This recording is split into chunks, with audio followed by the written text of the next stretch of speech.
ছোট ছোট করে হাতে খড় কেটে আর ওই ওই আটা পাইল করে দিয়েছে, দিতে খাচ্ছে, জল দিয়ে আটা দিয়ে খড় দিয়ে পাইল করে দিয়েছে, খাচ্ছে। ছাগল ঘর, ছাগল ঘরটা দেখো তোমার খুব সুন্দর হয়েছে। বিকি সবাই না যদি কাজ করে, সবাইকে খেটে খেতে হবে। না খুব ভালো।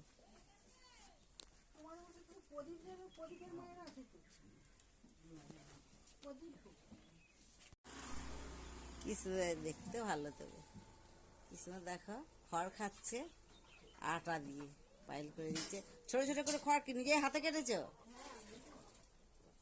ভালোই হয়েছে। ছাগলগুলো কি সুন্দর দেখো, রকম রকম গোয়ালের মতন ড্রেন করে দিয়েছ, পেচ্ছাপ পেলে এখান থেকে চলে যাবে। শুয়ে আছে